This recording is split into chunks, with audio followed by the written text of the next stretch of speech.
If you've been thinking about getting serious with your money, like actually serious, now's the time. The Motley Fool is offering new members 50% off their iconic stock recommendation service, Stock Advisor.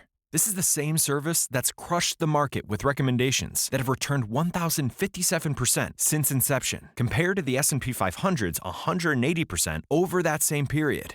This isn't guesswork. The Motley Fool has a track record of finding companies before they become household names. So if you want to invest smarter and you like saving money while doing it, go to fool.com/listen to claim your 50% off discount off a 1-year term of Stock Advisor. Again, that's fool.com/listen. Returns of 1,057% are from the Motley Fool's product Stock Advisor and measured against S&P 500 returns of 180% as of July 10th, 2025. Past performance is not an indicator of future results. All investing involves a risk of loss. Individual investment results may vary. Hello, my name is Kevin Tudor, and I'm one of the 3 hosts of Almost Major, a film podcast dissecting many major indie studios and the films they release. Every week, myself, Charlie Nash, and Bryden Doyle discuss overlooked, forgotten, or bona fide classic indie films via studio-specific miniseries. We've previously covered numerous films from Artisan Entertainment, Lionsgate Films, and New Line Cinema. Titles including The Blair Witch Project, American Psycho, Dogville, But I'm a Cheerleader, Saw, Requiem for a Dream, and Ringmaster, you know, the Jerry Springer film. Anyways, we have a fun time every week and we hope you will join us. Subscribe to Almost Major wherever you get your podcasts. Now proudly a part of the Someone's Favorite Productions podcast network.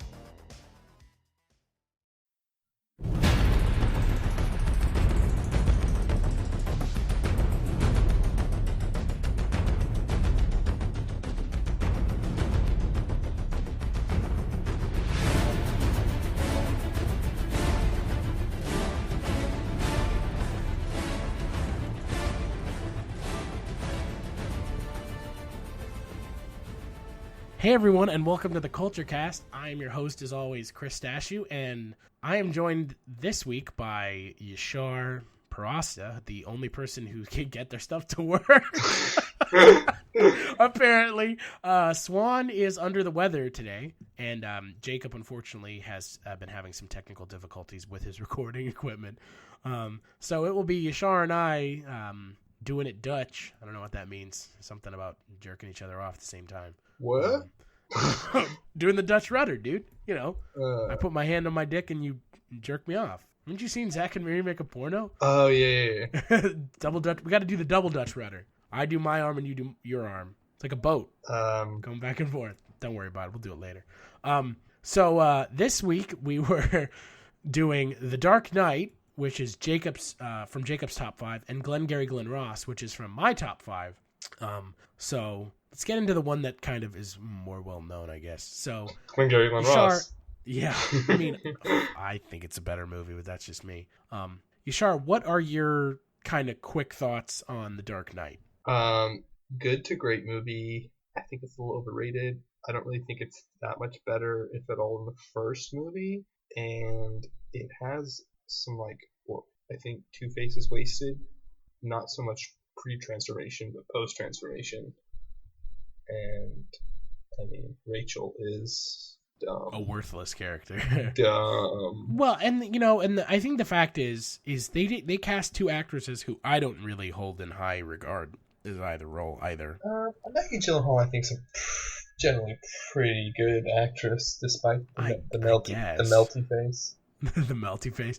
Her Play-Doh face. Silly putty face. She should come back in the next Batman movie as Clayface. She is not an attractive female. Jake took all the good genes. Yeah. And then Katie Holmes, I mean, God. Oh, man. Good luck ever winning an Oscar. So I think I'm in agreement with you. I think that The Dark Knight is an extremely overrated movie. I think it's extremely overrated. I think it's like extremely whatever. It's subjective, but I mean, people say that some people say that it's the. I mean, not even some people. There is a large amount of people who think it's the best comic book movie ever made. I don't think it is. I know you and I have. But there are people who will say that, and that's fine, I guess. I don't know. I feel like, I also the fact that Heath Ledger won an Oscar for it. Did he win the Oscar? Yeah, dude. Well, that's a travesty. Is it? His performance was legit. Yes. But he only received the Oscar because he passed away. I guess. You concede that. I don't think he would have won the Oscar if he hadn't passed away. I guess he passed away before the movie came out. Right. And he was nominated for an Oscar, obviously, and he received it posthumously. Uh-huh. Okay. So I'm not sure he would have received an Oscar if he had been alive. Maybe not. I don't know. The Oscars were being cool, dude. They're being cool. I don't know if that really matters in regards to the quality of the film. I think it might have. But I don't think it's an Oscar-worthy performance. I mean, this is the same Academy that nominated Melissa McCarthy for Bridesmaids. That may have been her shining moment. That's the one time she's ever going to get nominated. And also nominated for most likely to get stuck in a manhole opening if she ever walked down the street. Let's just say when she starts getting nominated for Tammy, then I'll have a problem. Do what? If she starts getting for nominated, Tammy? yeah. Have you seen that? Oh, it's not good. That was awful. So not it's good. Not good. It's such a not good film. God, what a waste. Did you see it in theaters? My mom wanted to see it, so... Oh, I'm sorry. I'm so sorry. I watched it on video on demand or whatever you want to call it. Yeah. We'll just call it video on demand. Because I have any video on demand. Video on demand. NSA, you listening? It's just one of those things where the Academy makes some mistakes, and I think that Heath Ledger winning the Oscar for this movie was a mistake. I guess that's your opinion, isn't it? Yeah, it is. I'm sticking to it. I don't. But I don't think he's the best. I don't think he's the best Joker either. Well, that's a whole nother. Do you think he's the best Joker that's ever been put to film? It's been a while since I've seen the very first Batman, so he's definitely the one that stands out in my memory more. But what about the best Bane? Tom Hardy. Oh man, I wonder why Tom Hardy left the JLA movie or the Suicide Squad movie. Maybe because he didn't want to have to wear another mask and talk like this. What I read was that he just wasn't happy that his role wasn't that big. Oh, I'm sorry, Tom Hardy. Not everyone can appease you with your giant muscles. I still don't get how they got so many big name actors in that Suicide Squad movie, but. Because it's DC, because it's a comic book movie, which means mainstream actors are doing comic book movies now because they get like a ton of money. Yeah, they get a ton of money because there's like going to be like they sign on for like 4 films. Yeah, no, I know. Yeah. It's interesting. Like 10 years ago, you're lucky to get like 1 or 2 big name actors in your comic movie. Now it's like you couldn't fucking touch it with a stick 10 years ago. Yeah. I mean, well, I guess 10 years ago was... You had, like, Patrick Stewart and Ian McKellen, and then, like, Hugh Jackman broke out after X-Men, but now it's like you have any comic movie, like, the whole Tobey Maguire broke out, too, in Spider-Man. Oh, wait. No, he didn't. Well, no, pretty famous before that. Yeah, Tobey Maguire hasn't done much in a long time. Let's be fair here. Gatsby, and then... Oh, come on. He wasn't the main actor in Gatsby, though. Nick Carraway is the main actor, is the main character in Gatsby. It's not Gatsby. And, did you watch that show he did with on IFC? It was hilarious. It's him and Will Ferrell. I don't keep up with Tobey Maguire's acting career. It's like I'm not going to keep up with Andrew Garfield's acting career. Oh, well. Another great Spider-Man. Great Spider-Mans of history. I don't have a problem with Garfield, but anyways, he's getting recast, so it doesn't matter. Yeah. I mean, let's put it this way. Tobey Maguire made it through 3 movies. Andrew Garfield only made it through 2. There's probably something wrong with Andrew Garfield as Spider-Man. Yeah. So, I mean, I don't like Christian Bale as Batman either. He comes off as unlikable. His voice. Oh, the Bat voice? Oh, it's so bad. Oh, dear Jesus. So when Kate and I were watching it, Kate was like, because when he shows up on screen, he does, obviously, if you haven't seen the movie, which I would assume you have, he does a voice that is it's him manipulating his voice so that they don't recognize him when he talks, because they would recognize him as Bruce Wayne. So he does like a very like gravelly, raspy voice, and it's just so ridiculous. Mm-hmm. The Superman doesn't do that. Well, Superman just takes off his glasses. I know. I mean, you know. And they're going to be in the same fucking universe coming up. I did read that apparently Snyder wants to like address Superman with the glasses type deal in the movie. So why don't we just leave that as a thing? Like, it just don't try to explain it. What are you going to explain? That half the human race is stupid?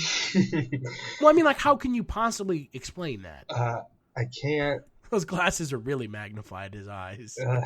I mean, his hair... There's no way to explain it. His hair is a little different, too. Oh, yeah. But, you know, I mean, like, there's no good way to explain it. No, there's not. So, as far as... You want to talk a little bit more about, like, more plot details in the Dark Knight. Yeah, I mean, so you have Batman. I mean, the Joker shows up and wreaks havoc, and Batman has to. I mean, yeah, the Joker basically like unofficially becomes like the gang. He more kind of like not blackmails the gangsters, but sort of the gangsters hire him to kill Batman, and then he ends up becoming like the head like of all the gangs or whatever by killing all of them. Yeah, or the de facto. Yeah, and then he basically does a lot of shenanigans in the city. I say shenanigans, I mean, he kills a lot of people. Yeah. And then I mean, then you have the whole Aaron Eckhart as Dent, basically is Batman's like biggest friend other than Gordon in the city, and then the burn scene. The movies are just I feel like the Dark Knight movie, like us explaining it, it's so convoluted. It is kind of convoluted. It's convoluted, and it's also it's not a fun comic book movie. None of the three Batman movies, the Nolan Batman movies, are not fun. And I haven't seen Man of Steel, but it sounds like the exact same thing. It's like very joyless. It is, but Man of Steel does action so well, like the way they show Superman and the other Kryptonians' powers, like that alone, I think is worth watching it for. Just because, say what you will about Zack Snyder, the dude knows action. And yeah, especially when it's slowed down. I don't think there's any slow-mo in Superman. That's surprising. That's like J.J. Abrams not having lens flare. No, but I'm trying to think. Yeah, there may be but nothing that I can really remember. But the action, like it's. Do you love movies? So do I. What's up, y'all? It's KB, and I love movies. Inviting you to listen to The Conversation, a film podcast where passion meets perspective and opinion.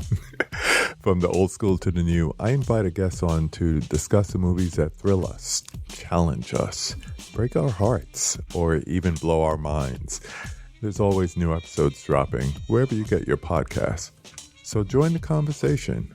We don't just watch movies. We love talking about them too. The Conversation with KB Loves Movies, a part of Someone's Favorite Productions podcast network. Just like with that and like sort of the sci-fi feel of Man of Steel, it's definitely.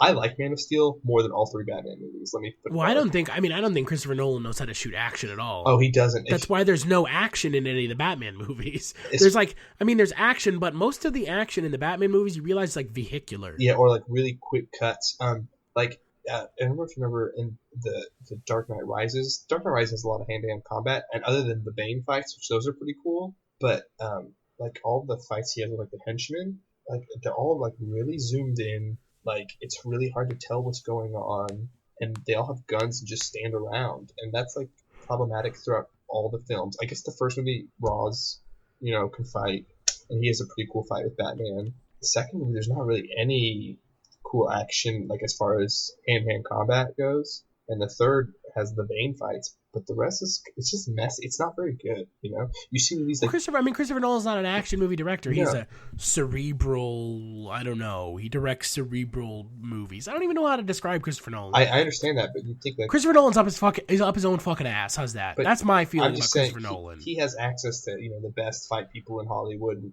I'm not saying. But it has more to do with him than his shooting style. Yeah, that is disappointing. Like Batman is supposed to be Batman's basically a ninja. You know what I mean? Yeah, he's a suburban ninja. Yeah, he's not a suburban commando like Hulk Hogan, but a suburban ninja. Yeah, and I mean, never in the movies am I like, wow, he's such an incredible fighter. I'm just like, oh, he punches real strong. And we're not going to see that in the new movie either. You're not gonna have Ben Affleck as a ninja, obviously, because now Batman's old. No, but like I said, Snyder knows how to film action a lot better. Yeah, I hope so. I mean, seriously, I know you've heard bad stuff about Man of Steel, but just watch it and just tell me like. I just don't. I mean, like, I don't like Superman either. That's the other problem. Okay. That's a legitimate gripe. I don't like Superman as a hero. Well, here's a lot of things with these comic book movies. A lot of them are about heroes I really don't care about. Like, I don't read Thor. I don't really read Captain America. I don't. Why not, dude? Captain America is like the best comic ever. Actually, especially when he died and came back. Well, actually, that was the best. I've read some of the Captain America runs. They've been good, but I find it interesting when they take these characters and put them on screen. Just because even if I don't find the character itself interesting, I just like to see how they're adapted. Like, I don't care about Ant-Man, but I do want to see the movie. So that's how I want to see Paul Rudd as Ant-Man, dude. That can only end one way. So I don't know. But yeah, I just feel like take DC and Marvel movies, you can tell who makes what because the DC movies have no sense of humor. Yeah, for sure. It's just I feel like it's a comic book movie. You don't need to take yourself seriously. It's a comic book movie. It's based off of a comic book. Yeah.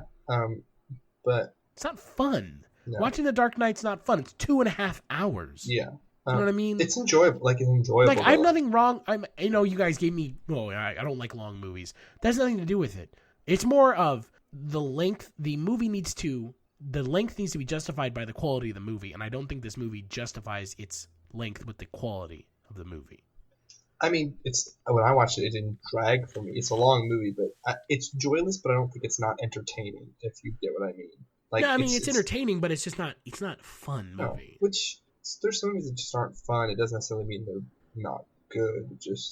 And I think unfortunately at the end of the day, this movie tries to take itself too seriously. Like it's a comic book movie. Yeah, I mean, they're trying to have kind of like, commentary on like the Big Brother government watching you, and also comment and like a morality, like commenting on like morality, with like absolute morality. Because or Batman like, can sort of view everyone in the city from anywhere.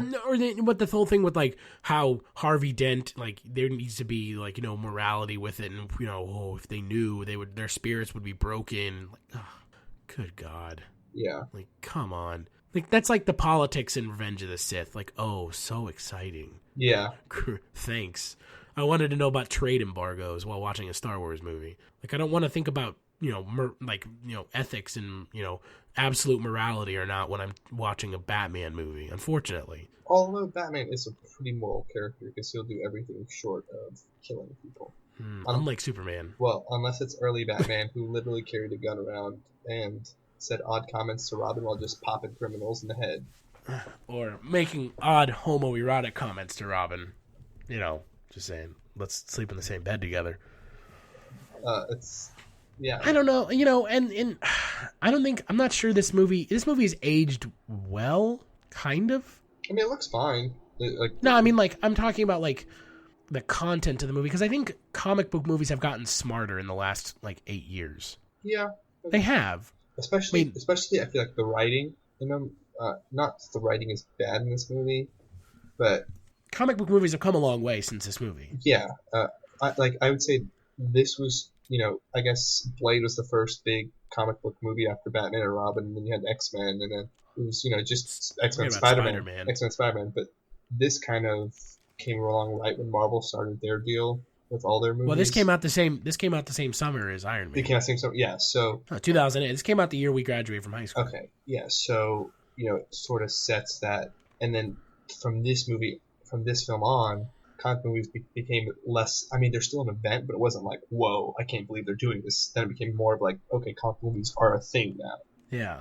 I think if we're talking about Iron Man, which came out the same summer as this movie, I think Iron Man's a better movie than this movie. The first Iron Man. Maybe. I mean, except for Obadiah Stane. Don't even get me started on Jeff Bridges. Oh my God. Yeah, the villains in this. Well, I think the villains in all the Iron Man movies have been the biggest problem. But Whiplash is the best. Whiplash, such a good villain. Are you joking? Mickey Rourke, dude, come on. Well, best villain ever. He may actually be the best villain by default. Actually, the best villain is whatever, Justin Hammer, because it's Sam Rockwell. Oh yeah. And we get to see him dance around. And there's just something so great about seeing Sam Rockwell dance like a fucking madman. He is a madman. And I haven't seen Iron Man 3, but from what you're saying, Iron Man 3's villain is about as bad as the other two. I will say Ben Kingsley's performance is amazing, and I like Guy Pearce, but Iron Man 3's... I mean, let's put it this way. Iron Man completely hinges on Robert Downey Jr. Oh, for sure. And everyone likes Robert Downey Jr. Yeah.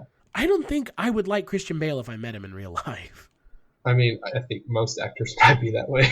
I don't know. I feel like Robert Downey Jr., there's something about him he doesn't seem like a prick. Yeah, I mean... He might be, but I don't know, like, Christian Bale's as Batman in this movie, he's just unlikable.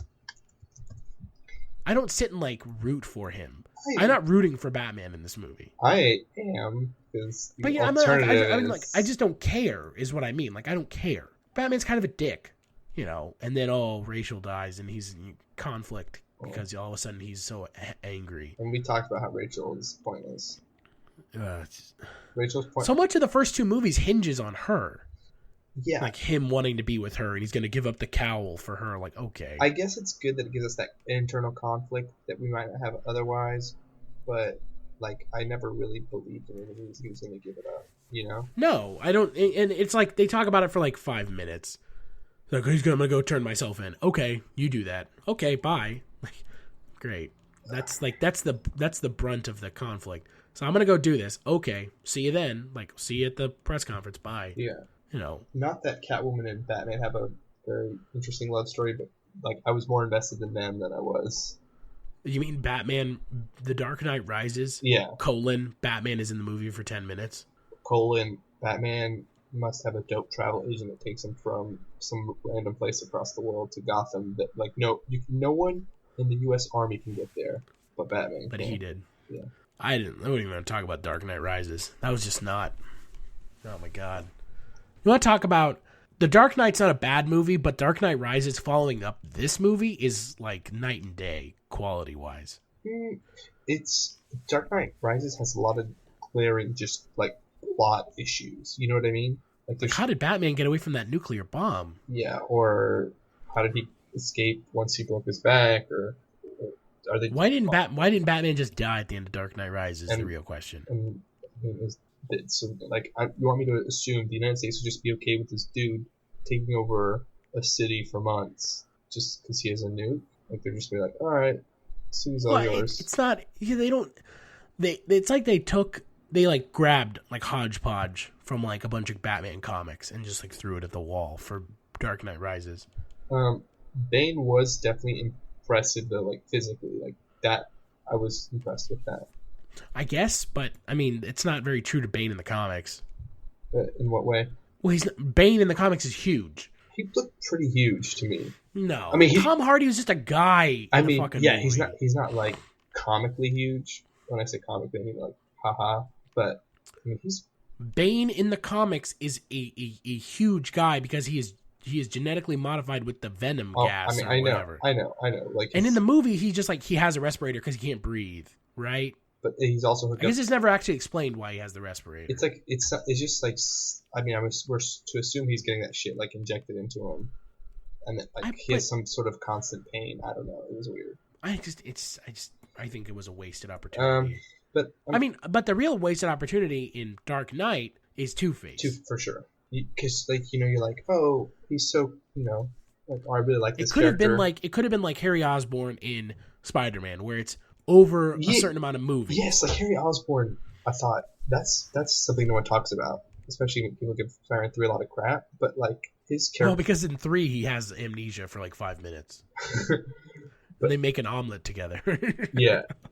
Oh man. But like it builds up his relationship with Peter and his father, and then his conflict, and then in the end, Harry does come to his senses and he like sacrifices himself. So, but like that was a very good character arc. This gave us like one half, like him as Dent. You're like, I buy this. But then when it's Two-Face, you're like, so one tragedy would make this like pretty morally grounded guy just completely flip? I didn't buy it. Did you? Yeah, no, I didn't. And yeah, I think the real issue is the quality of acting when he's Harvey Dent versus when he's Two-Face is so different, because I don't think Aaron Eckhart pulls off the villain role or the troubled villain role very well. And I think that it goes more down to just the villain. I just didn't buy the villain. Like, I didn't buy the character.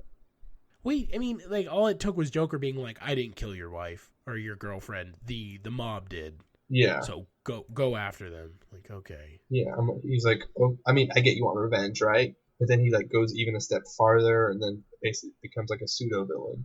Yeah, and then Batman jumps and drags him off of a whatever. And then he's like, you don't make sense. I'm gonna try to kill Batman now. Like, I'm like, no, it doesn't make any sense. You're like, I don't know why he blamed Batman for anything. Yeah, I'm like, your character showed no signs of like psychosis or anything, and he suffered a tragedy, but it wasn't even like he banged his head on something. He just like got burned. And that is another problem with me with the movie is his makeup is so distracting. Or the green screen, blue screen, whatever you want to call it. The CGI for his face is extremely distracting. Oh, I thought they actually burned his face. Oh yeah, right. Well, if they had actually burned his face, it wouldn't have looked like that. Yeah. Well, we don't. I think we don't it's know extremely that. distracting. Yeah. It's all. I mean, it's all. It's also kind of for everything else in these movies being like grounded in reality. His face and all that look ridiculous. Yeah. It's like a skeleton face. Like it might as well have just been a skeleton face. That would have been cool. But you know what I mean? Like it might as well have been Ghost Rider. Yeah.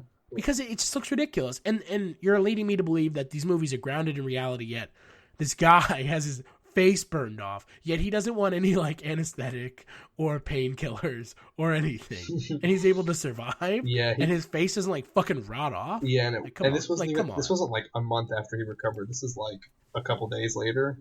Yeah. He's like out there vigilanteing it up. Yeah, like or when Kate and I were watching this, when he was on screen, she's like, "Why is his suit like that? Why is he still wearing that suit?" Yeah. My response was comic books, because comic books. I mean, his suit looks ridiculous. Yeah. At least in Batman Forever, it's because he's like a fucking he's a villain. So it's like he's a villain and it's over the top. So he's wearing the suit that's split down the center, and his face looks like California Raisin. In this movie, it's like, I'm trying to be serious, so I'm going to wear this half-charred suit, which would have actually like been burned because it's fabric. Mm-hmm. So I just think that whole Two-Face, if you take Two-Face out of this movie, I think that this movie would be a little bit better.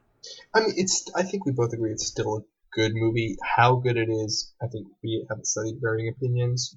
Well, I think that, I mean, I like Two-Face as a villain, and I think that he's wasted in this movie. For sure. I mean, I don't know why they felt it necessary to put Two-Face in this movie. I don't know about you, but I think that the Joker would have been just fine as the sole villain. Yeah, it's not like the Joker didn't have enough to do. And I think if you take the Two-Face parts out of this movie, you could also cut some of the time off of this movie.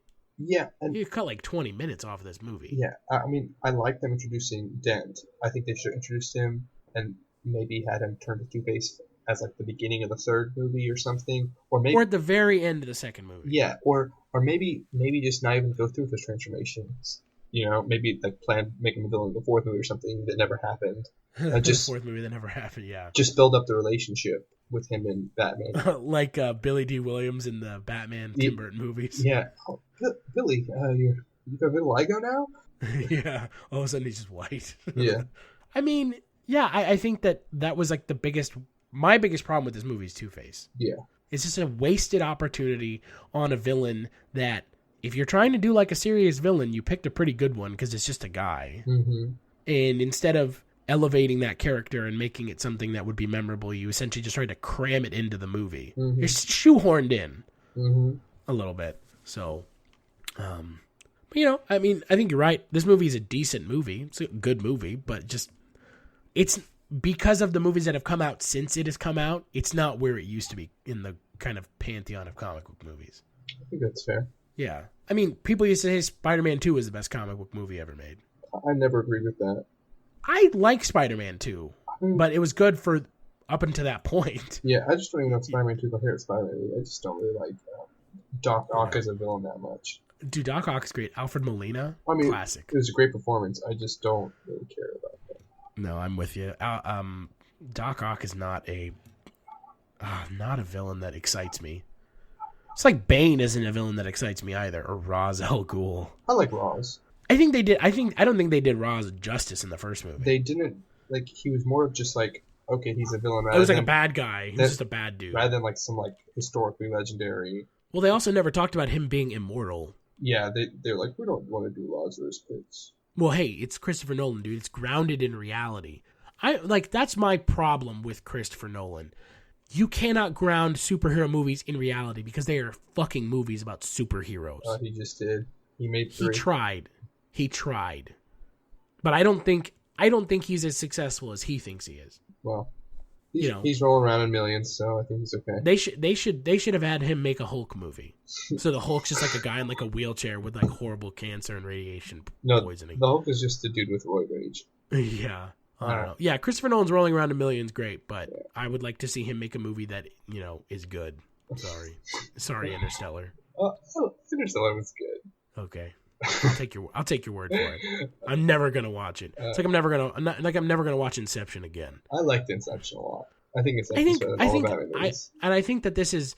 I think you might agree with me. You begrudgingly agree with me on this. For the majority of movie-going public, Christopher Nolan is an amazing director because he's a mainstream director who challenges people's notion of good film. But for people like you and I who watch a varied amount of movies, Christopher Nolan is just a good director. He's not amazing. Does that make sense?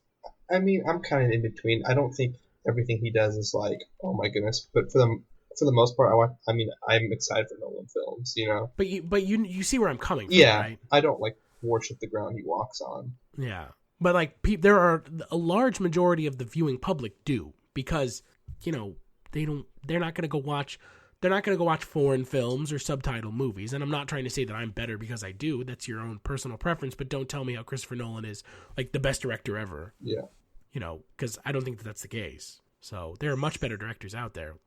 So. Do you want to go on to the next movie? Well, I was actually going to ask you kind of a question. What is your favorite comic book movie of all time that isn't Winter Soldier? Because we've already reviewed that for the site. I didn't say knock 2014 out completely, because I'll knock 2014 out completely as well. How's that? I feel like Avengers is a bit cliche. We'd have a long talk if you picked Avengers. I'm trying to think of like the comic movie I saw that like History of Violence. Super hipster. Oh yeah, that's the Austinite. That's the Austinite answer, dude. That is that's the like. Oh, I asked you that question while we were waiting 3 hours for barbecue while drinking Lone Star beer, and you were like, "History of Violence, man." or was it Ghost Girl? Yeah, Ghost World. Ghost World. Yeah. You have your Sanooks on and your your plaid shirt, your plaid button-down shirt, drinking your coffee out of a biodegradable cup. There's like a few movies that like you wouldn't expect, like The Losers, that was based on the DC book with like Idris Elba and Chris Evans, is actually pretty good. I don't know if you've ever seen that. I didn't see it. I know what you're talking about. That one's actually like surprisingly good. But my favorite comic movie? Kick-Ass, dude. Oh, I did really enjoy the first Kick-Ass. The second one is so bad. Yeah, it's not as good. I'm gonna say the very first Spider-Man movie. With Willem Dafoe? Yeah. I think Willem Dafoe is... He fucking kills it. He's perfect for Norman Osborn. And even if he's like scrawny as fuck, I mean, he's like scrawny as fuck compared to like Norman from the comics. Yeah, but I mean, it's not like Norman's like supposed to be giant. I mean, yeah, he's kind of big no, but now. I mean, it's Willem Dafoe, so he automatically brings like a gravitas to the role, and he has crazy eyes down to a T. Oh Jesus! And I mean, that crazy eyes, and crazy mouth. And that was like Franco's like first like big like Tobey Maguire had been around for a while, but for James Franco, I don't really think. Besides Freaks and Geeks, had he done anything of note? I don't think so. Yeah, I wish he hadn't. I like Franco, but I just think Franco loves playing himself in movies. And even though I wasn't a huge fan of Tobey Maguire originally, he really won me over. And I mean, obviously the special effects of that don't really compare to what we have now, but I would say the action in that movie is probably better than all the Batman movies. I think that the original Spider-Man is a great movie. I think Tobey Maguire plays the lovable loser Spider-Man really well. And Andrew Garfield plays a douchebag Spider-Man.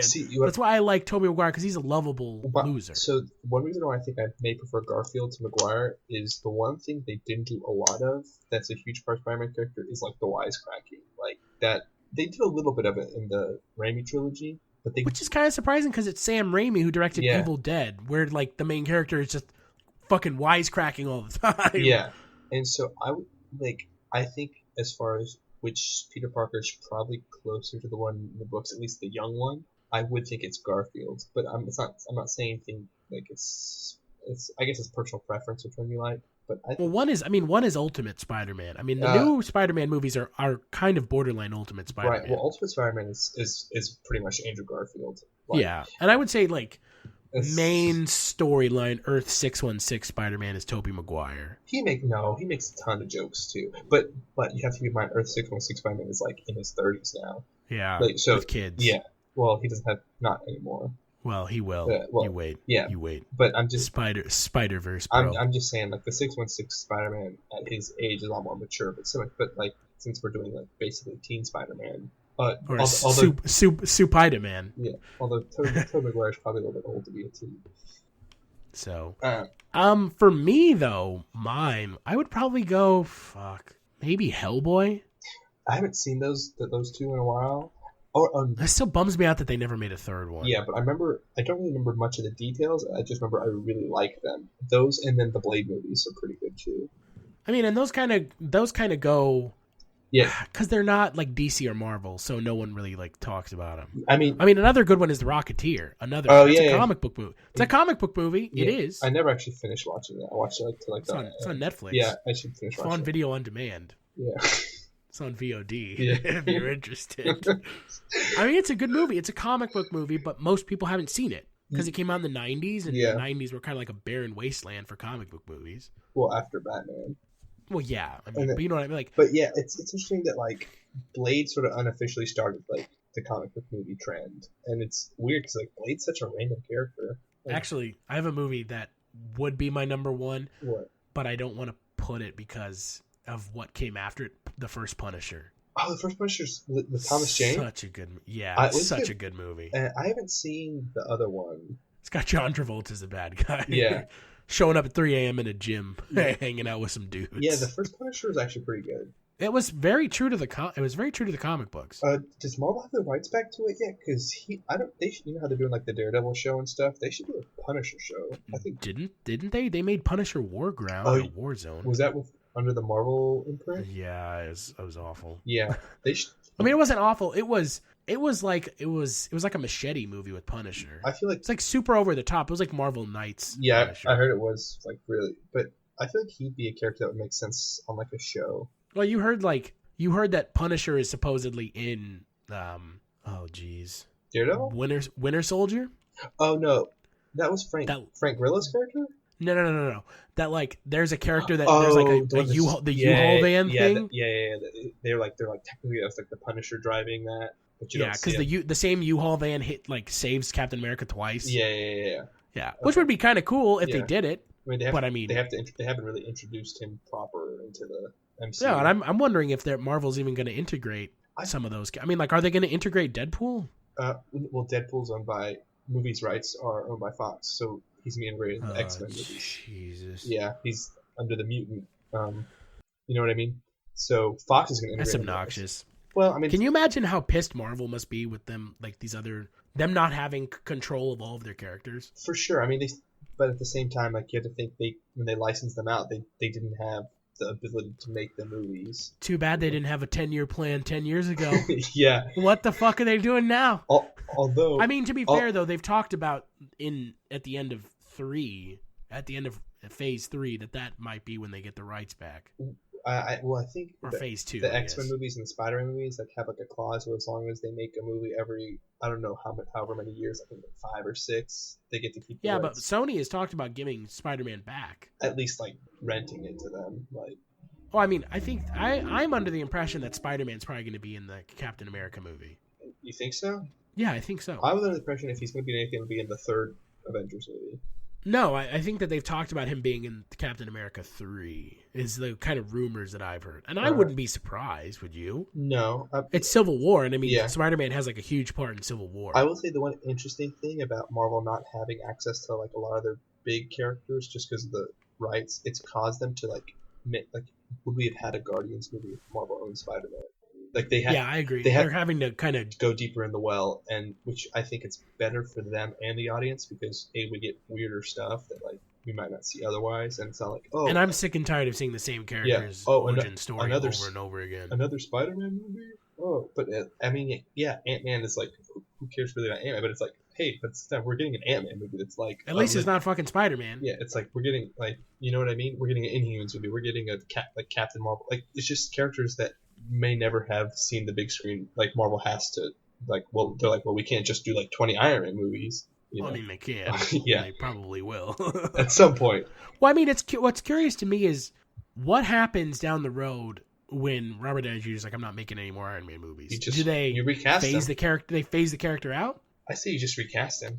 I don't know. I think you phase Iron Man out. So you have him like hang up the mantle type thing. But and then like what you just then would you? But if they're gonna have this like continuous... just keep moving on with new Avengers, with new people like taking up his spot in an Avenger lineup. So you keep the universe going forward, but you just stop making Iron Man movies. Yeah, I think why not? I mean, yeah, Marvel definitely. I mean, why not? I mean, that could theoretically happen. I mean, right? they definitely have enough properties to like easily find one that works and just replace it.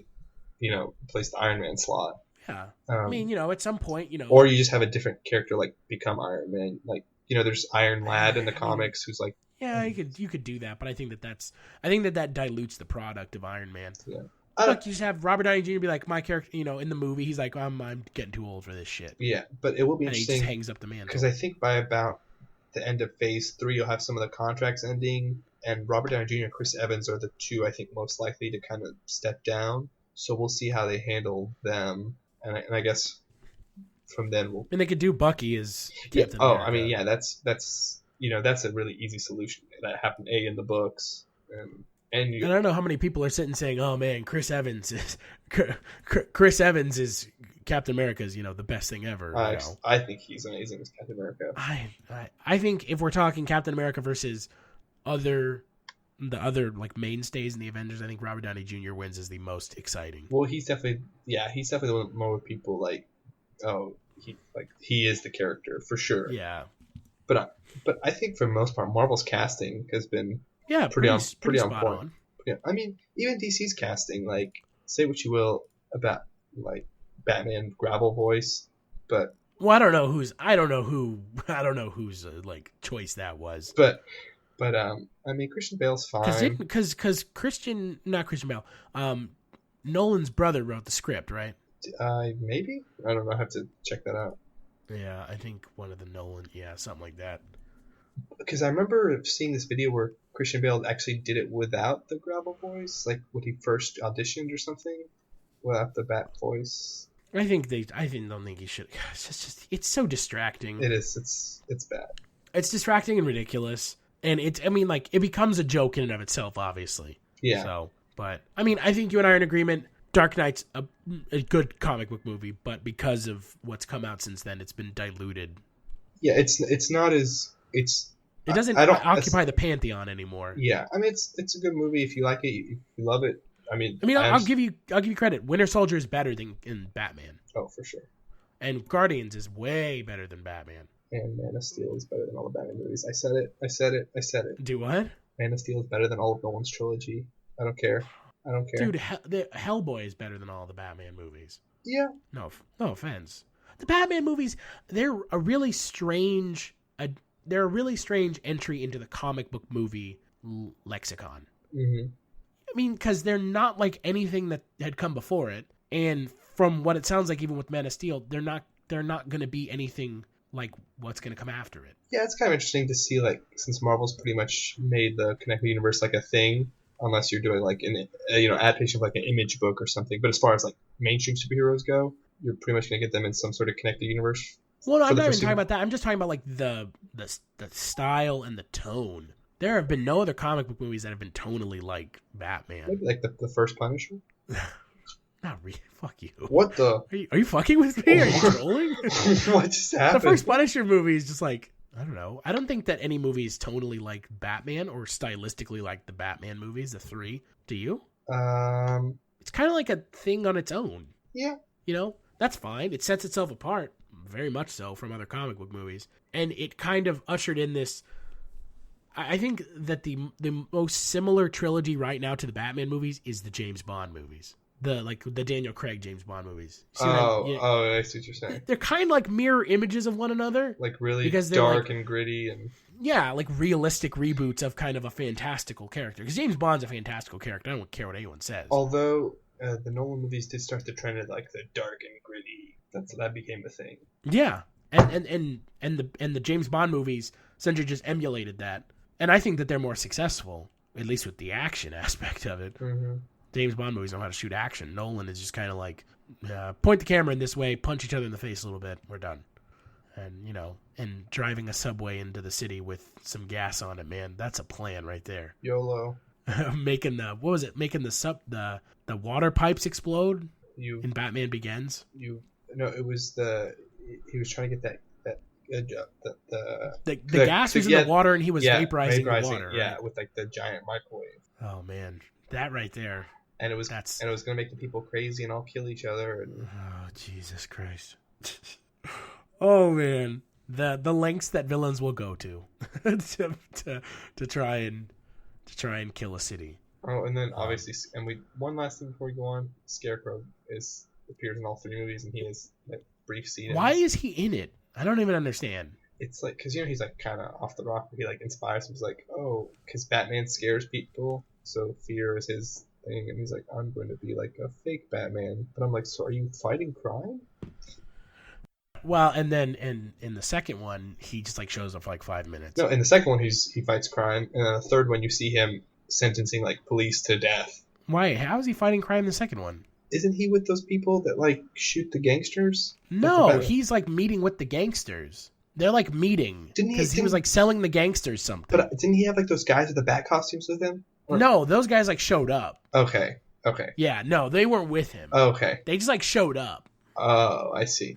I must have But like, I mean, I like Cillian Murphy. Oh yeah. I think he was kind of wasted as a villain in the first movie.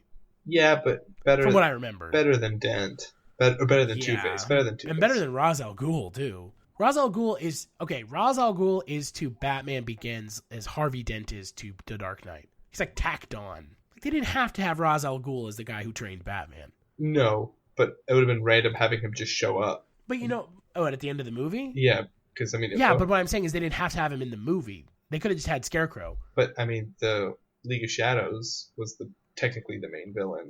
But what I'm saying is like that could have been what Scarecrow was doing. Oh, I see what you're saying. Scarecrow could have just been the guy he could have just been like trying to drive the city mad. Yeah.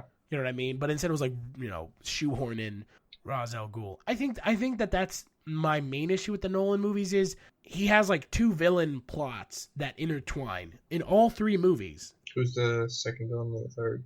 Oh, Talia? Talia and Bane. Okay. It's like 2 parallel and then they cross near the end. So Ra's and Scarecrow, Joker and Harvey Dent, and then Talia and Bane. Like, why? Just pick one. Don't crowd the movie. Doesn't need it. And because of the second movie, Joker, I mean, he's the best villain out of all 3 movies. Yeah. And they didn't need to crowd that movie with anyone else, villain wise. He carried the movie pretty well on his own. So. Yeah. But speaking of movies that are crowded with a bunch of actors, Glengarry Glen Ross. That was my pick for the top 5. Glengarry Glen Ross is I can imagine most people watch this movie and be bored out of their minds. Because nothing happens. Well, it's mostly dialogue. It's a play. Yeah. That was adapted to a movie. Yeah. So, I mean, like, some people are like, oh my God, Zodiac is such a slow and boring movie. Yeah. And it's one of my favorite Fincher movies. Like, I can imagine people sitting down, like, being like, Glengarry Glen Ross, that movie's boring as shit. Like, okay, but it's a really well done movie. So what did you think of Glengarry Glen Ross?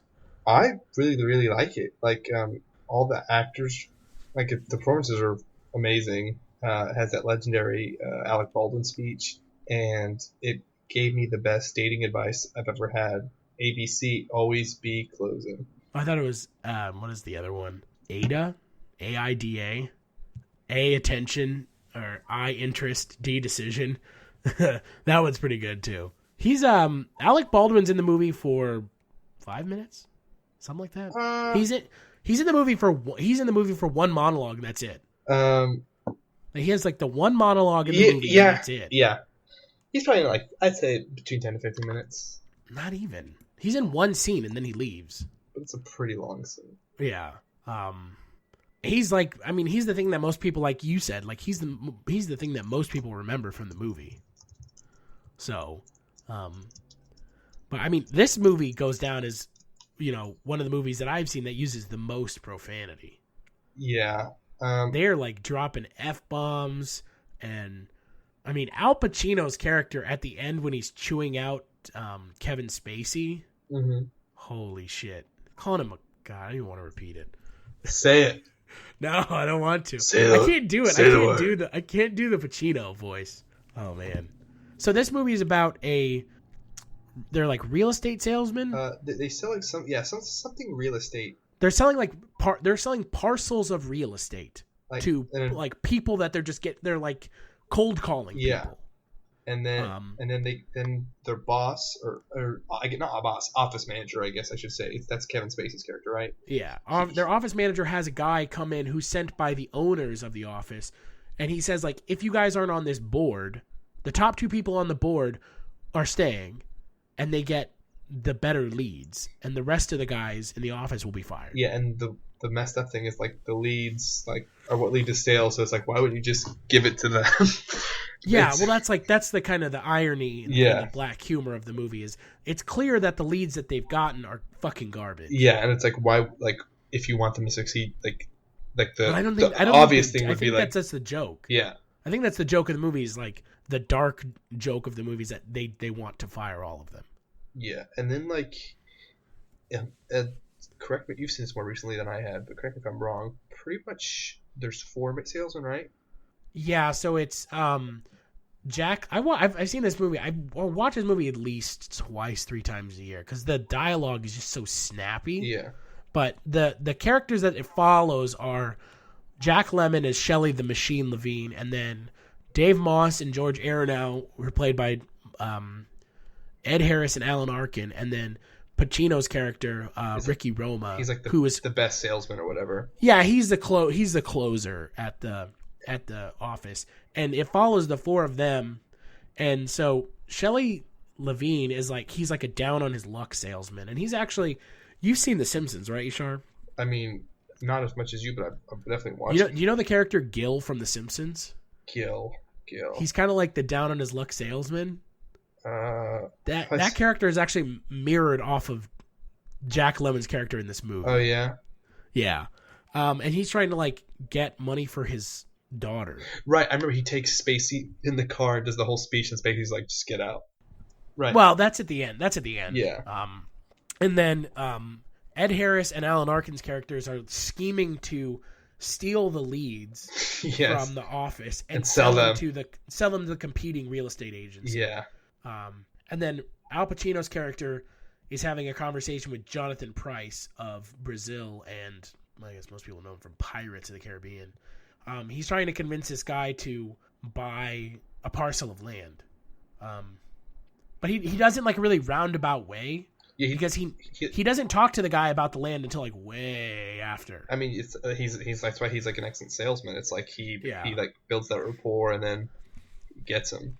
And then so I mean, the base premise is they all want leads somehow, and they all do different ways, or somehow try to get different ways, and then you want to kind of go through how it ends up formal. Well, yeah. So what ends up happening is the movie is split up into like 2 parts, and the movie only takes place in like 3 places. Mm-hmm. So the main settings are the Chinese restaurant across the street from the restaurant, and then I guess really 2 places, and then the office. So Ed Harris and Alan Arkin talk about stealing the leads, and then it cuts to the next day where someone has stolen the leads, but you don't know who. You have an idea of who, obviously, because Alan Arkin and Ed Harris are talking about it. And Ed Harris essentially tells Alan Arkin's character, well, hey, because you know that I was going to steal the leads, you're already like an accessory to burglary. Yeah.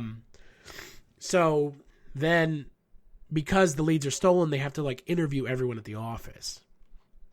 And so the office manager is played by Kevin Spacey. I think Kevin Spacey is one of the best actors in the movie.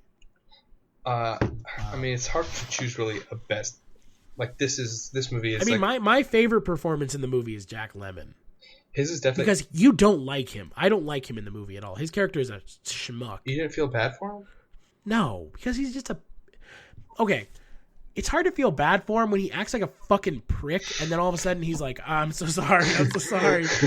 You know what I mean? Like he acts like a fucking prick, and then all of a sudden he's like, "I'm so sorry." He's just like old, and I don't know. I felt bad for him. He's like that guy that it's like he got away with murder, and then all of a sudden, like they find him out, and he's like, he was like taunting the investigators. Yeah, you know what I mean. So they're interviewing everyone in the office, and some stuff happens with Pacino and Jonathan Pryce's character, where like he has to return. Jonathan Pryce's character has like no balls, essentially. Yeah, his wife owns him. Yeah, and so he buys land, and then he comes in to say that he didn't want it, and then Spacey says, well, we cashed the check already, and it turns out that Jack Lemmon's character steals the leads. Right. Yeah. So. And then they have a cop come? Yeah. So, I mean, you know, it's not really much to this movie, but a lot of the dialogue is really well written. Yeah, I mean, not much happens. It's like over a day or two. Yeah. It's they want leads, and then one guy tries to steal them, and then the cops come. That's like the whole movie. Well, and this is I think this is a black comedy. I don't know how you feel about it as like a black comedy. I think it's like a very black comedy. Yeah, it's kind of got some drama elements to it, but I guess black comedies sometimes are kind of masked as dramas because there's like some like subtle, like the characters are all kind of funny in like a weird way. Yeah, like it's like the thing with the leads where they'll get the good leads if they can turn the shitty leads into something. It's like why wouldn't you give them the good leads right now? Like to make money. Yeah, and like or like Alec Baldwin's speech is like so it's just over the top. He attacks all the characters. Yeah, I mean, he calls them like all sorts of names and you know. I think it's unfortunate this movie is kind of it's not like under the radar, but it kind of is. I feel like people that know film know of this movie, especially because that Alec Baldwin speech, and it's a pretty famous play too. So it's not like Titanic popular or something like that, but it's not like some super obscure. No, it's not. But I mean, I think that I wish that this movie had gotten more acclaim than it did, because I mean, Jack Lemmon should have won for Best Actor. So, you know, I'm surprised he wasn't nominated for Best Actor. Bro, how do you remember who was nominated in 1992? I mean, because I'm looking at Wikipedia. I'm just saying, we were 2 years old. So how dare you? Well, but Al Pacino was nominated for Best Actor in a Supporting Role. I mean, I feel like the performances were all like any of these guys could be nominated, and I would have. I mean, Al Pacino is just like dropping F-bombs and C-bombs all the time. So Al Pacino is being Al Pacino. Yeah, I'm like that's what I imagine Al Pacino's like in real life. He's like calling people like fucks and stupid fucks. Actually, one of my favorite lines in the movie is, Williamson, let me buy you a stick of gum and let me show you how to chew it. Like the character of Kevin Spacey's character, he's made to look like he has like no idea. So check this out. I just came across this. You know that play Death of a Salesman? I think it has the movie has Dustin Hoffman in it. Yeah.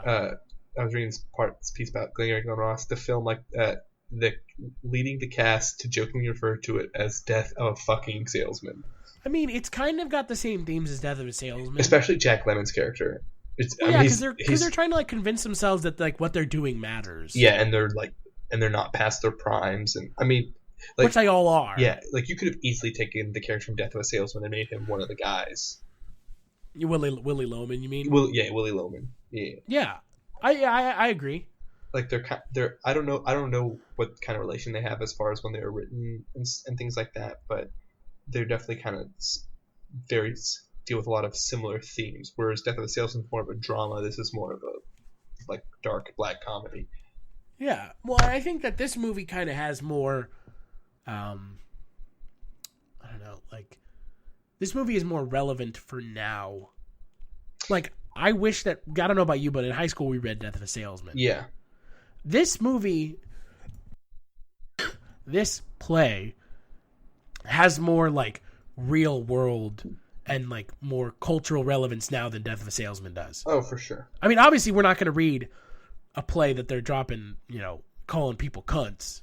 We're not going to read that in, we're not. Oh, which part would you like to read? I would like to read the Ricky Roma part, and you're dropping cunts, talking about cunts in your 12th grade class.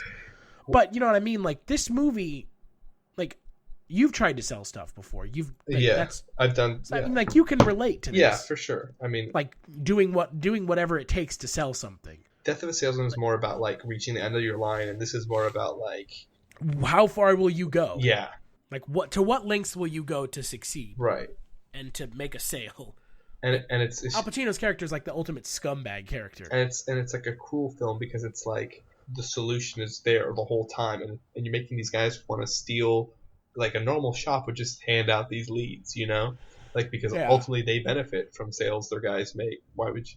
But Well, and the best part is at the end of the movie, after Jack Lemmon has admitted to Kevin Spacey that he's stole the leads and sold them for like $5,000. yeah, like Jack shit. yeah, Al Pacino's character is like talking to him. He's like, "Oh, why don't you and I go into like a partnership business together?" yeah, Which would probably be extremely successful because Al Pacino is obviously, Al Pacino's clearly the most successful salesman other than Alec Baldwin in the movie. yes, So, at the end of the movie, he's like, "Well, why don't we go into business for each other, like together?" Mhm. Which means like Jack Lemmon's character probably would have had like money, and he's like going to jail instead. I mean, it's That's how fucked up this movie is. the irony.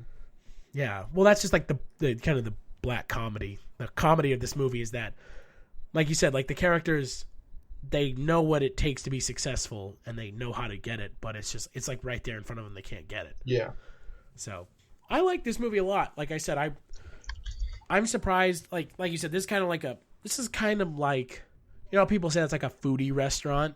yeah, This is kind of like this is like a movie. Like you got to really like movies to watch this movie.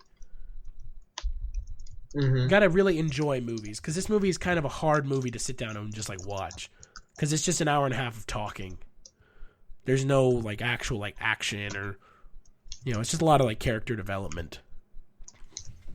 So if you don't want to watch a movie that has character development, I'm sorry, but I like this movie a lot. So I think we're in agreement then.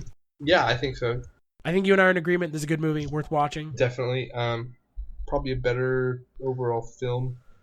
Not that we're really comparing it to The Dark Knight, but Of the two movies we watched although for this podcast, maybe after like 3 or 4 watches, Dark Knight might be more fun to watch. I know we're saying it wasn't a very joyous, but this movie's not particularly joyful either.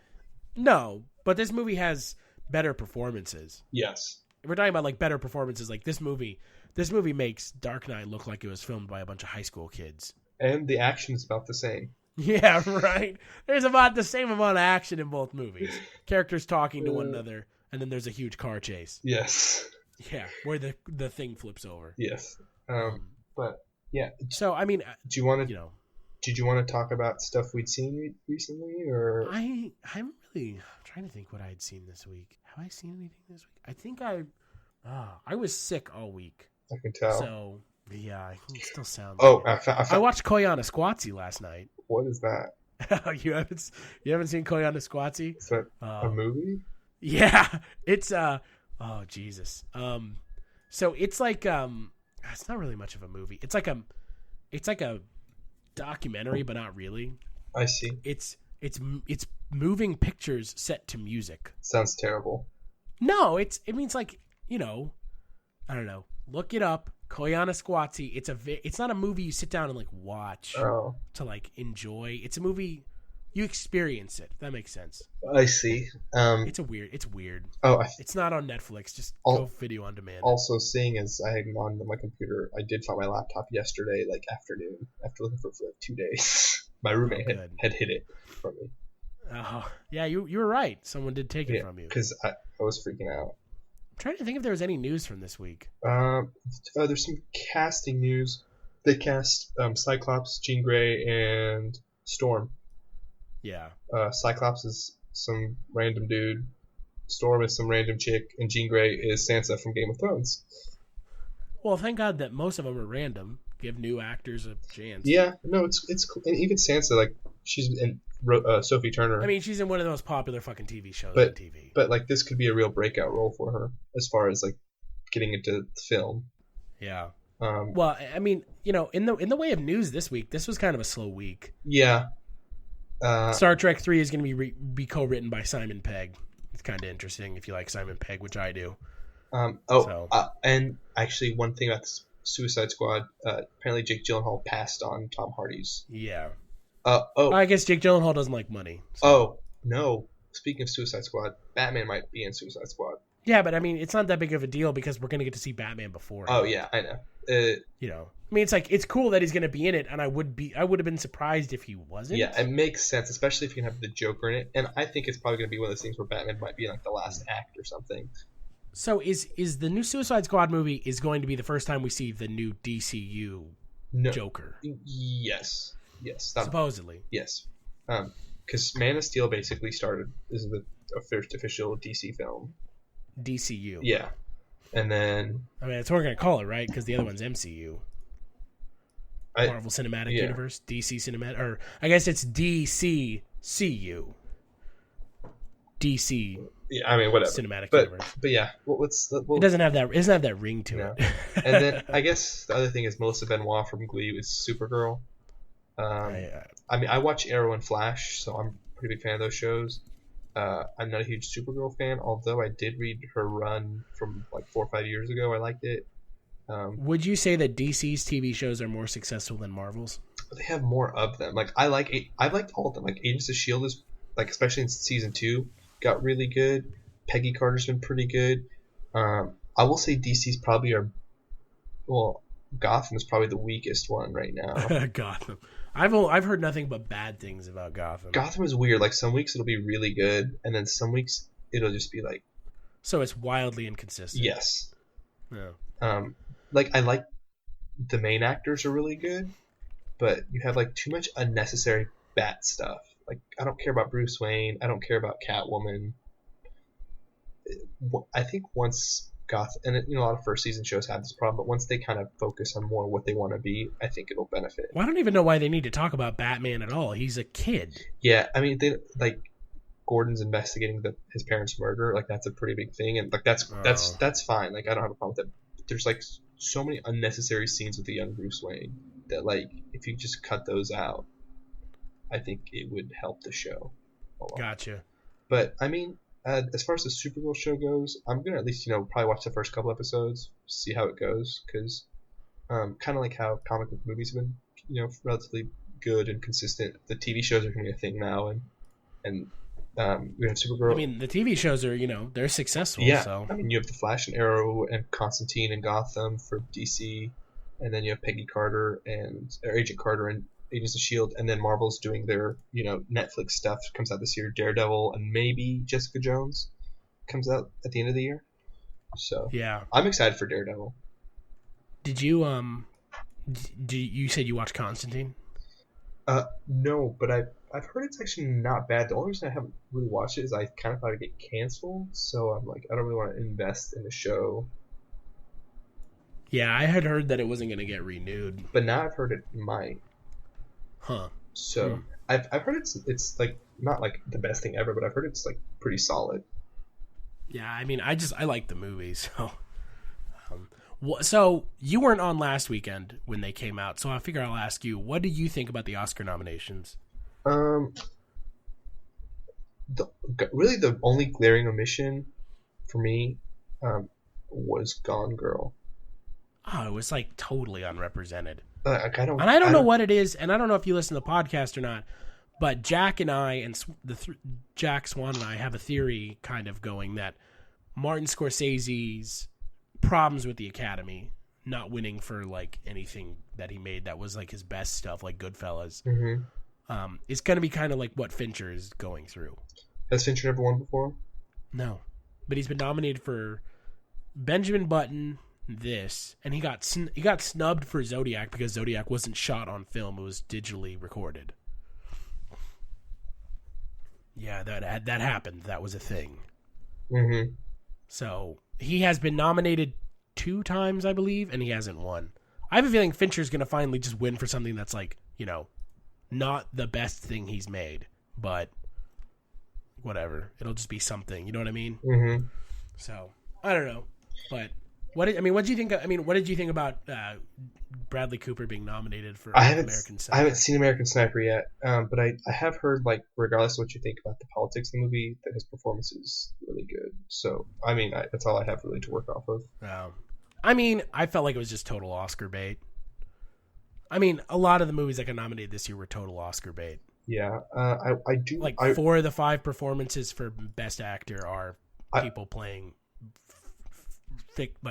factual people who existed. Yeah, the theory of everything, and then the imitation. Well, it's Steve Carell, Benedict Cumberbatch, Eddie Redmayne, and Bradley Cooper, and then the only one who's not playing a character he's the only one who's playing a fictional character is fucking whatchamajiggy, Michael Keaton. Yeah, did you see Foxcatcher? No, I know it's on video on demand. It's like the performances especially really good, but it's weird. Like it's very slow, and it's going to build up to something in it. I think maybe. Well, I mean, if you know what happened, I think it actually. You know what happened. I think it actually helped that I didn't know what happened. Oh, so that they're all robots. Yes, that they're all robots. That Mark Ruffalo looks hilarious, bald. Yes, the two movies that I want to see that have gotten a lot of Oscar love: Boyhood and Whiplash. You haven't watched Boyhood yet. You live in Austin. I know. I'm a big. What fan. sort of Austinite are you? I know. You don't worship at the foot of Richard Linklater and Robert Rodriguez. They're both from Austin. Pretty sure Linklater's from Austin. I've been to Robert Rodriguez's studio I actually appraised it for work. But you didn't meet him. No, he was not in his office, but I was in his office. It was like, this food is property of Robert Rodriguez. You should be like, I'm taking it. Just take it and run out the door. Yeah. This is mine. Oh, man. I was disappointed with the Oscar nominations for how many of the movies that were Oscar bait that got nominated. You know what I mean? A lot of movies that got nominated were like total Oscar bait. So, and that was the conversation we had last week where it was, I would like for there to be some sort of thing down the road where they can maybe make it so that there's a distinction between movies that are getting nominated that are Oscar bait and those that aren't. Mm-hmm. So they can have like a fictional category and a non-fiction category. Does that make sense? Yeah. I don't know. It's not going to happen, but wishful thinking. Mm-hmm. I don't know how many times I can see a actor win for playing a music artist, mm-hmm. like Jamie Foxx mm-hmm. or Reese Witherspoon. I don't know. I think that was the Oscars are always no one's ever completely satisfied. I'm trying to think of the other news. There wasn't any other news really. I did see this one movie. It was had Sam Rockwell and Olivia Wilde. It's called, hold on, let me find the name. It's called Where Has Olivia Wilde Been for the Last Year? She actually has done like a bunch of random like independent films. Like, have you seen? She did Butter with like Hugh Jackman. Why hasn't Matthew McConaughey been cast as a Marvel superhero yet? That's the real question. He'd be. Speaking of actors who've been cast in like random small roles and then go on to win awards.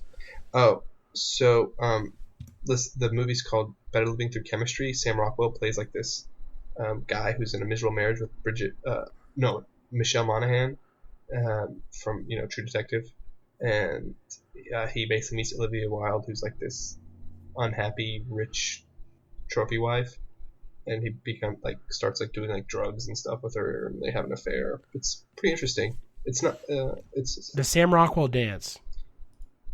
Yes, actually, he does dance. Of course he does. He does. Of course he does. Of course, Sam Rockwell fucking dances. And he also takes like HGH to beat his wife in a bike race. Okay. May have to check this out now. Yes, it's on Netflix, correct? It's Better Living. It's a video on demand. Yes, or Netflix. VOD. Yeah. I mean the other thing that happened this week is not sports related at all. I don't even know if I want to bring it up because it'll just you and I will have a 40-minute conversation about it.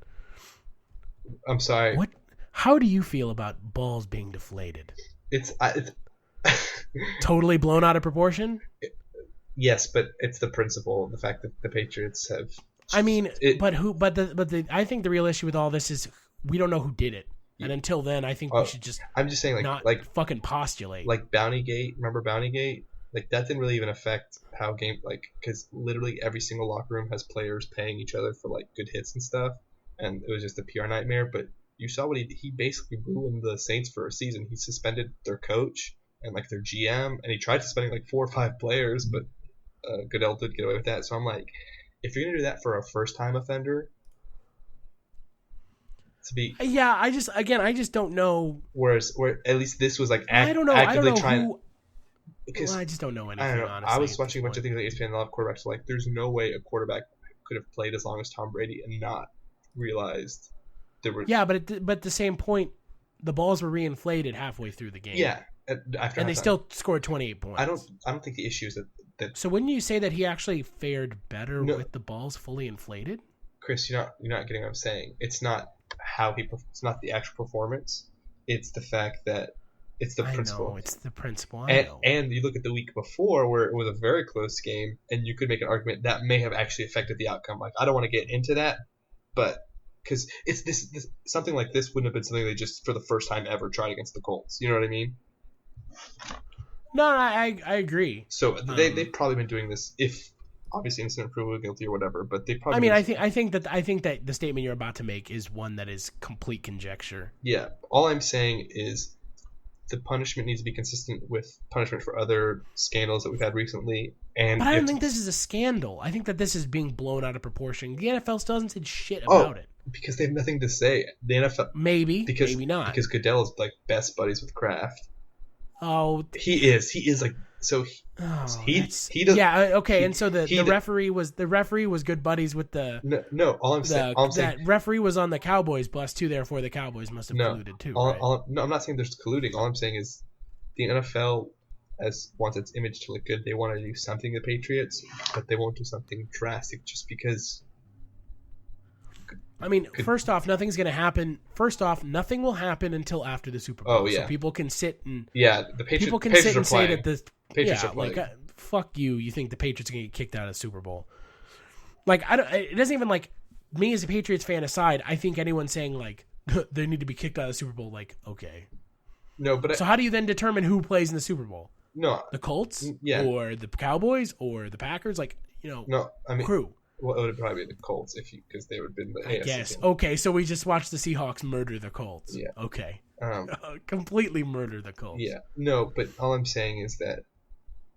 Well, I don't know. I guess we'll see next season, but it should be a more substantial punishment than Spygate, just because the precedent, like they've already like.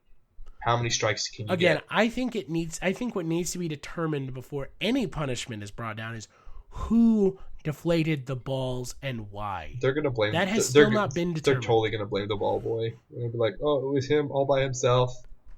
I don't know what is gonna happen. But you know what I'm saying? Like, I think blame needs to be assessed before a punishment is. Does that make sense? Yeah.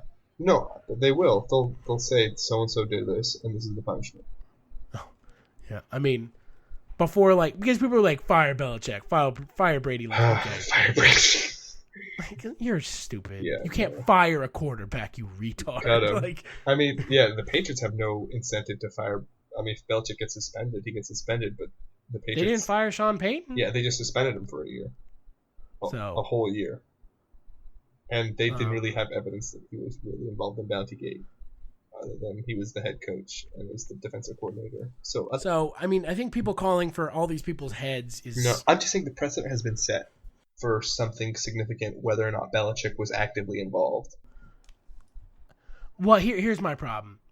So, if it happened and they didn't know about it, how do you punish them? I don't know. We just have to. That's a real question, right? Yeah. Because if it happened and they didn't know about it, then how is punishment brought down? I remain dubious that no one knew about it, but I mean, I agree. I mean, I am always reserved when people are like, I didn't know anything about it. Okay, but just saying, if they didn't, then how do you punish them? Yeah, because how do you punish someone just I don't know. By Goodell seems to be a fan of Roger Goodell needs to be fucking fired. He seems to be a fan of on the fly punishment, so we'll see what he does this time. You're gonna have to be suspended for 4 months. Okay. Now you're suspended for the whole season. But now you can play for the team again. But your crime is the exact same. Yeah. Yeah. Roger Goodell. He needs to go. Yeah. But that's a completely different. Yeah. I mean, completely off topic. But so we talked about stuff we've watched. Yeah, we talked about everything. I mean, everything. Yeah. Are we doing plugs? What are we doing? Yeah. Is there anything you want to plug? Just follow me at Twitter at Yashar Pirasteh, and then if you're moving and you're looking to download a moving app, check out Box Hop. at boxhop.com. We're about to actually release on iOS finally. So, yeah. Finally. Well,